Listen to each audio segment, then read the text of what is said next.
Assalaamu calaykum, soo dhawaada saaxiibayaal. Muuqaalkeena maanta waxaan ka hadli doonaa filim cabsi leh oo ah game halis ah oo moobilka ku jira. Qofkii ciyaarana 47 saacadood kadib dhimanayo. Filimka waxaa lagu magacaabaa 47 Hours to Live. Balse intaynan bilaabin, haddii aad nagu cusub tahay nagu soo biir si aad u hesho muuqaaladina soo socda. Filimka waxa uu ku bilaabmay gabar magaceeda la dhaho Cadence oo wado saxmada baabuur wadaysa. Waxayna ku mashquulsanayd moobilkeeda, waxayna fiirinaysay falcelinta sawirkeeda ay soo dhigtay Instagram-ka. Ayadoo intaas ku mashquulsan, baabuur ayaa baabuurkeeda lagu dhuftay. Intaa kadib, baabuurkii waxaa ka soo degay 2 nin oo bilaabeen inay garaacaan albaabka baabuurkeeda, ayagoo leh waxaan u baahanahay inaan isticmaalno taleefankaaga. Labaduba waxay u muuqdeen kuwo dhiban, laakiin albaabkii way ka furi weyday oo way kasii dhaqaaqday. Intaa kadib, labadii qof midkood ayaa baabuur dardaray oo isla markiiba dhintay. Dhacdadaas kadib waxay mar kale furtay taleefankeeda si ay dhacdadaani ku soo postigareyso Instagram-keeda oo ay la wadaagto followerskeeda ama taageerayaasheeda. Haddana mar labaad waxay ku sugtay inay shil gasho oo ay gabar dardarto. Gabadha ay dardari rabtayna waxay ahayd gabar xaafadda ku cusub. Waxay dhawaan u soo guurtay xaafadda iyada iyo qoyskeeda. Gabadha cusub magaceeda waxaa la dhahaa Rose. Maalmo kadib labadii gabdho Cadence iyo Rose waxay ku kulmeen iskuulka. Cadence waxay Rose ka raaligelisay maalinta ay ku sugtay inay dardarto. Rose way ku cusbayd iskuulka oo lama qabsan jabiga iskuulka, mana ahayn gabar bulshada dhexgasha.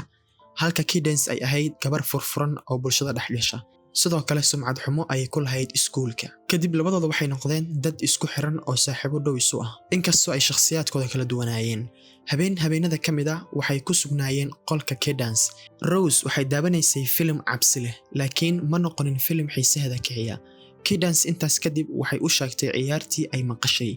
Waa ciyaar cabsi badan waxaana la dhahaa 47 Hours. Waxaana qasab ah in ciyaartan ay ciyaaraan 2 qof. Ciyaartan waxay ku saabsan tahay u yeeridda shaydaanka. Qaabka loo ciyaaro waxay tahay 2 qof ayaa ciyaaraysa. Qofkii ku guuldareysta waxaa ku dhacayo habaar shaydaan. Qofkaasi wuxuu noolaan karaa 47 saacadood. Qofkaas hadduu rabo inuu intaas ka badan noolaado, waa inuu mar kale ciyaaraa si uu u helo 47 saacadood kale. Ama waa inuu qof kale la ciyaaraa oo uu ka guuleystaa si uu qof kale ku dhaco habaarka oo uu isagana badbaado. Qofkaas hadduu sidaas sameyn waayana inuu dhimanayo. Labadii gabdhood marka hore waxay u maleeyeen inay tahay ciyaar iska caadi ah, wixii laga sheegayna aanan jirin. Markaasi waxay go'aansadeen inay ciyaaraan oo ay erayo gaar ah warqad ku qortaan. Mid kasta oo iyaga ka mid ah ayaa dhibic dhiigeeda ka mid ah warqadda dul saartay.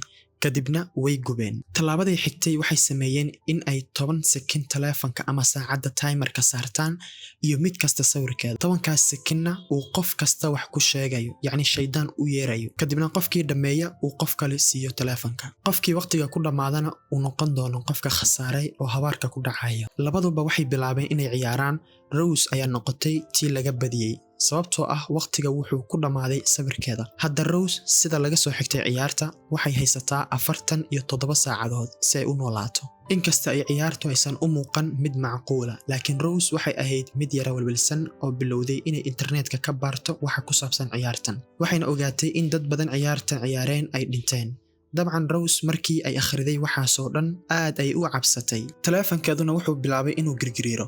Rose waxa u soo galay call qof aysan garanaynin. Markay taleefanka ka qabtayna waxay maqashay codad la yaab leh. Dabadeedna waxay la yaabtay markii ay barbaro ka soo baxday taleefankeeda. Markaas ay taleefanka dhulka ku tuurtay. Maalintii xigtay Rose aad bay u argagaxday, waxayna Cadence u sheegtay dhammaan waxyaalihii ay habeenkii aragtay. Cadence waxay isku dayday inay ka dhaadhiciso oo ay u sheegto tani inay tahay ciyaar oo keliya, iyo inay aragtay waxyaabo aan run ahayn, sababtuna ay tahay wararka been abuurka ah ee laga sheegay ciyaarta. Rose waxay bilowday inay rumaysato inay aragtay waxyaalo aanan jirin. Iskuulka kadib labaduba way kala daneysteen. Rose waxay aaday suuliga, laakiin waxay bilowday inay dareento jawi qariib ah ee suuliga xaggiisa. Waxay kaloo maqashay dhawaaqyo la yaab leh, sidaa darteed meeshii oo dhan waxay bilowday inay sii ahaato mugdi. Waxayna sidoo kale aragtay dhammaan albaabadu inay wada xirxiran yihiin, laakiin albaabka ayay furtay si ay gacmaha u dhaqdo. Albaabkiina si lama filaan ah ayuu keligiis u xirmay. Kadib wax shaydaan u eg ayaa dhabarka ka qabtay. Rose meesha way ka carartay, waxayna u sheegtay Cadence inay aragtay jinni. Cadence meesha ayay gashay, waxayna ka heshay sawir taalo u eg oo lagu sameeyo aflaamta cabsida leh. Rose ayaa qosol ku bilowday, balse waxay dareemaysay cabsi ku aadan ciyaartan. Cadence markay aragtay in saaxiibteeda ay aad uga cabsan tahay ciyaartan, waxay u soo bandhigtay in ay ayada la wareegayso habaarka, oo waxay bilaabeen inay ciyaarta ciyaaraan mar kale. Markan wuxuu ku dhacay Cadence. Habaarka hadda wuxuu ka soo wareegay Rose, wuxuu u wareegay Cadence. Cadence waxay habeenkii seexatay iyadoo aan wax la yaab leh arkin. laakiin maalintii xigtay iyadoo shaqada ku jirta waxay isku aragtay projectorka darbiga ka shidan saasoo ay tahay ma dareemin wax la yaab leh laakiin markaas kadib waxay aragtay iyadoo afkeeda tixri ka soo baxayaan kadibna nin ayaa gadaasheeda ka timid mindi ayuuna ku dhuftay markii ay ogaatay in la dilayo ay u carartay in saaxiibteeda u sheegto waxa dhacayaan laakiin projectorka wuu soo saari waayey markii la dilayay markaas waxay u malaysay inay ahayd dhalanteed wayna iska indhatirtay mawduuca kadibna meeshii way ka tagtay waxay aaday gurigeeda oo waxay bilowday inay gitaarka garaacdo kadib waa la soo wacay markii taleefanka qabtay waxay aragtay fariin oo leh waan kuu soo socdaa kadibna taleefanka ayay tuurtay waqtigaas leerarka oo dhan way wada dameen mar labaad ay taleefanka soo qabatay waxayna heshay fariin ka socota Rose oo leh wax walba soo caadi maaha kadib waxay u sheegtay inay cabsan tahay leerarka oo dhan ay wada dinsan yihiin kadib gitaarkii ayaa kaligiisa yaryeerayay markay korontada ka siibtay xitaa way demi weysay intaa kadib leerarkii ayaa dib u shidmay wax walbana sidoodii ay ku soo laabteen kadib Rose waxay soo wacday Cadence si ay u weydiiso inay aragtay waxyaalo la yaab leh laakiin waxay ku tiri wax waliba inay caadi yihiin kadib markii taleefankeeda fiirisay waxay aragtay sawir cabsi leh isla markiiba leerarka ayaa mar kale wada damay xilligaasna Rose waxay taagneed albaabka banaanka Rose waxay la welwelsanayd saaxiibteeda Cadence inay wax ku dhacaan kadibna waxay u sheegtay inay iyada la wareegayso habaarka mar kale sababtoo ah waxay garan waayeen sida ay ku joojin lahaayeen ciyaartii ay ciyaareen wuxuu mar kale ku dhacay Rosen maalintii xigtay Rose waxay soo booqatay Cadence waxayna ku tiri aynu mar kale ciyaarno si ay habaarka shaydaanka isugu dhiidhiibaan habaarkii ayaa mar kale ku dhacay Cadence way ogolaatay kadibna way israaceen waxay aadeen xaflad Rose waxay xafladaas la kulantay wiil magaciisa la dhaho Justin labadooduna way isfahmeen Cadence markii ay habaarka shaydaanka la wareegtay waxay bilowday inay maskaxdeeda codad la yaab leh ka soo guuxaan kadib waxay aaday suuliga si ay u nafisto laakiin markay taleefankeeda fiirisay waxay aragtay sawir cabsi geliyay kadibna waxay ku soo laabatay meesha ay Rose joogtay waxayna bilaabeen inay sheekaystaan waxayna ku sheekaysanayeen waxyaabo cabsi leh kadib Cadence waxay Justin u sheegtay inuu ciyaarta la ciyaaro Rose waxay isku dayday inay diido laakiin Justin wuxuu ku adkaystay inuu ciyaartan ciyaaro Cadence waxay taleefanka u dhiibtay Justin halkaasna habaarkii wuxuu ku dhacay Justin kadibna sheekadoodii waxaa dhex gashay gabar lagu magacaabo Layla oo saaxiibtooda ah oo haddana Justin walaashay Layla waxay sheegtay in ciyaartan soo ciyaartay oo hadda laga joogo 47 saacadood waxna ay la kulmin Rose markay hadalkaasi maqashay waxay isku dhaadhicisay ciyaartan inay tahay ciyaar iska caadi ah wixii laga sheegayna ay yihiin wax aanan jirin maalinta xigtay Rose waxay u timid Cadence si ay u kiciso kadibna sharaab ay u samaysay laakiin Cadence aad bay u dalneed markay soo toostayna waxay istiri habaarkii waan ka badbaadnay halka Rose aan ka fikiraynin waxaas sababtoo ah waxay ogeyd inay u wareejisay Justin oo ciyaartina ay tahay wax aanan jirin labadooduna maba ogeyn habeenkaas kadib Layla inay dhimatay Rose waxay aaday iskuulka waxayna aragtay dadkii oo dhan wada aamusan oo ay murugaysan yihiin markaas waxay ogaatay Layla inay dhimatay isla markiiba waxay u tagtay Cadence oo arinta u sheegtay inay Layla dhimatay kadib Cadence waxay u sheegtay waxaan inay waxba ka jirin oo inay Layla si caadi u dhimatay laakiin Rose waxay xaqiiqsatay waxaan inay run yihiin kadib waxay u baxday si ay ula kulanto Justin si ay u tacsiyeyso geerida ku timid walaashiisa kadib waxay u sheegtay ciyaartan inay ka dambayso dhimashada walaashiisa markaas waxay ka codsatay inay ciyaartii ciyaaraan si ay ayada ku dhacaan habaarka shaydaanka uu isagana badbaado balse Justin wuxuu u arkay waxaas inay been yihiin kadib Cadence ayaa ku qasabtay inuu ciyaaro si ay ula wareegto habaarka habeenkii markii la gaaray Cadence call ayaa u soo galay markay fiirisayna waa Layladii dhimatay oo caawimaad ka rabtay isla markiiba waxay bilowday inay dhiig baxdo oo xanuun aad u daran dareento ilaa ay la suuxday xanuunkii subaxdii xigtay hooyadeed ayaad u timid laakiin Cadence waxay la yaabanayd xanuunkii iyo dhiigii meesha ay ka baxeen waxay wax walba u sheegtay saaxiibteeda Rose intaas kadib waxay bilaabeen inay raadiyaan qaabka ay uga adkaan lahaayeen ciyaartan internetka ay ka baareen si ay u helaan qof caawin kara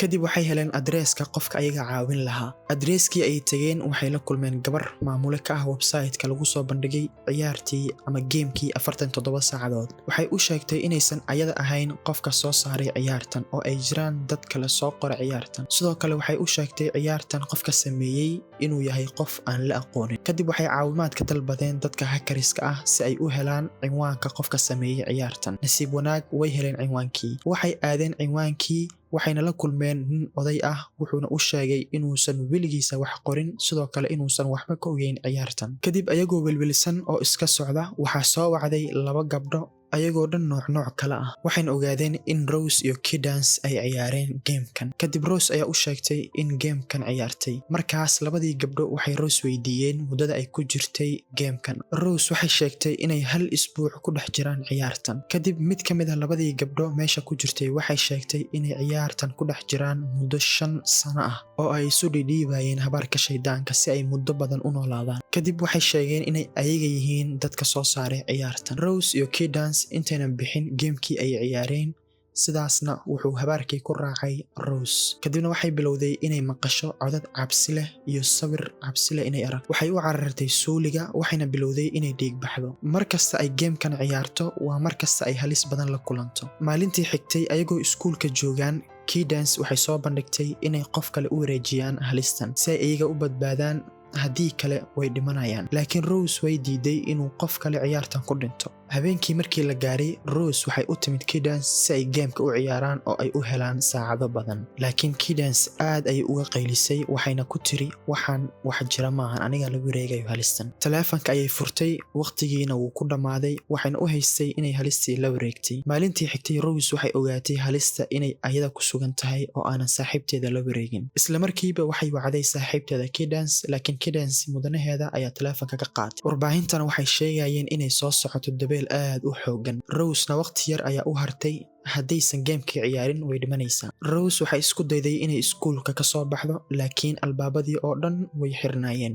markaas waxay aragtay waardiyihii iskuulka oo u socda qaybta suuliga. markay meesha u carartayna waxay aragtay meeshii inay cidlo tahay. kadib albaabkii ayay furtay, waxaa u soo baxday gabar shaydaamad ah, dhulkana ku tuurtay. kadib waxay ku guulaysatay inay meeshii ka cararto. markaas kadib waxay la kulantay koox arday ah, waxayna ka codsatay inay gameka la ciyaaraan, balse waxay u sheegeen inayna aaminsanayn waxa ay sheegayso. ugu dambayn gabar ayaga ka mid ah ayaa ogolaatay inay la ciyaarto gameka. Rose aad ay u faraxday markay sidaa maqashay, waxayna u dhiibtay taleefanka si ay ula ciyaarto. laakiin gabadhii darbiga ayay taleefanka ku dhuftay. Rose-na aad ay u niyad jabtay markaasi. waqtigaasna waddo kale uma banaanayn aan ka ahayn inay Cadence u tagto. baabuurkii ay wadaysay ayadoo dabeel aad u xoogan socota. kadib baabuurkii ay isku dayday inay xakamayso, laakiin way awoodi weysay. baabuurkiina geedkii ayuu ku dhacay. kadib waxay ku guulaysatay inay baabuurkii ka soo baxdo ayadoo dabeel aad u xoogan socota oo alarmigiina dadka u digaya inaysan bannaanka u bixin. Cadence waxay ka soo baxday shaqada, waxayna ka cabsanaysay inay Rose khatar soo wajahdo. Rose-na wax yar kadib waxay soo gaartay goobta ay ka shaqayso Cadence, laakiin way ka weysay. isla markiina Cadence ayay wacday, waxayna u sheegtay inay soo laabato.